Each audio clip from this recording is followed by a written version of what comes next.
بسم اللہ الرحمن الرحیم۔ باب نمبر 26 واپسی۔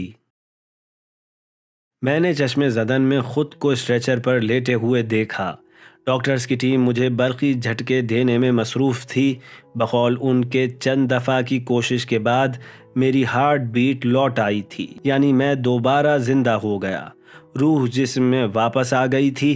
مہلت مل جانے پر عجیب سی کیفیت تھی۔ میں خوش تھا لیکن اداس بھی کہ وادی پر نور سے اس فانی دنیا میں لوٹ آیا تھا۔ ڈاکٹرز نے میری رسولی نکال دی تھی اور وہ اپنا کام مکمل کر چکے تھے۔ آپریشن آخری مراحل میں تھا کہ میرے دل کی حرکت 3 منٹ کے لیے رک گئی تھی، یعنی ہارٹ فیل ہو گیا تھا۔ اس کے بعد برقی جھٹکے دے کر میرے دل کی دھڑکن کو بحال کیا گیا۔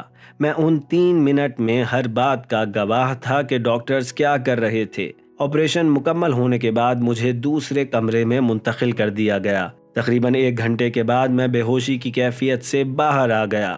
جب طبیعت بہتر ہوئی تو میں اپنی دائیں آنکھ کھول کر دیکھ سکتا تھا، لیکن دل نہیں چاہ رہا تھا کہ ایک لمحے کے لیے بھی ان روحانی مناظر سے دور ہو جاؤں۔ میں اگلے چند گھنٹوں تک روحانی سفر کے تمام مناظر کو دہراتا رہا۔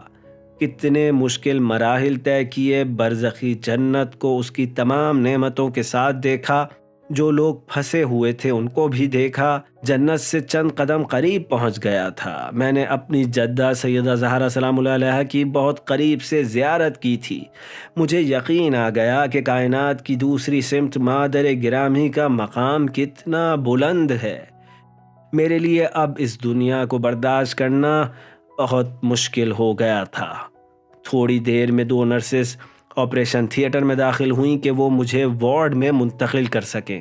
وہ مجھے بذریعہ لفٹ وارڈ میں لے جانا چاہ رہی تھیں۔ جوں ہی وہ میرے نزدیک آئیں، ان میں سے ایک کا چہرہ دیکھ کر میں خوف زدہ ہو گیا۔ اس کا چہرہ مجھے بھیڑیے جیسا دکھائی دے رہا تھا۔ پھر مجھے وارڈ میں شفٹ کر دیا گیا۔ میرے بھائی اور چند دوست مجھے دیکھنے کے لیے آئے۔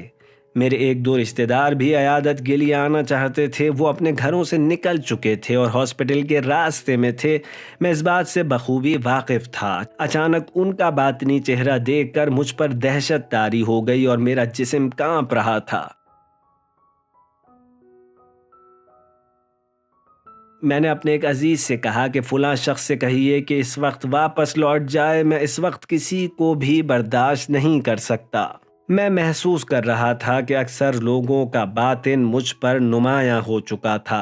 ان کے اعمال اور کردار کا باطن۔ جو کھانا میرے لیے آتا، میں اس کی طرف نہیں دیکھتا تھا کہ کہیں کھانے کا باطن بھی مجھ پر عیاں نہ ہو جائے، لیکن بھوک کی شدت کی وجہ سے مجبور تھا کہ اسے کھاؤں۔ میرا دل کسی کی طرف دیکھنے کو نہیں چاہ رہا تھا۔ بعض دوست میری تنہائی کے خیال سے میرے پاس رکے ہوئے تھے، لیکن وہ لاعلم تھے کہ ان کی موجودگی میرے لیے تکلیف کا باعث تھی اور میں پہلے سے زیادہ تنہا محسوس کر رہا تھا۔ دوپہر کے وقت میں نے کوشش کی کہ کسی کو نہ دیکھوں، اسی لیے اپنا رخ دیوار کی طرف کر لیا۔ اچانک ایسا منظر دیکھا کہ میرے چہرے کا رنگ اڑ گیا۔ میں در و دیوار سے تسبیح پروردگار کی آواز سن رہا تھا۔ میرے ارد گرد کے 2-3 لوگ ڈاکٹر کی تاکید پر مصر تھے کہ میں آنکھیں کھولوں، لیکن وہ نہیں جانتے تھے کہ میں نے ان کے چہرے دیکھنے کے خوف سے اپنی آنکھیں بند کر رکھی تھیں۔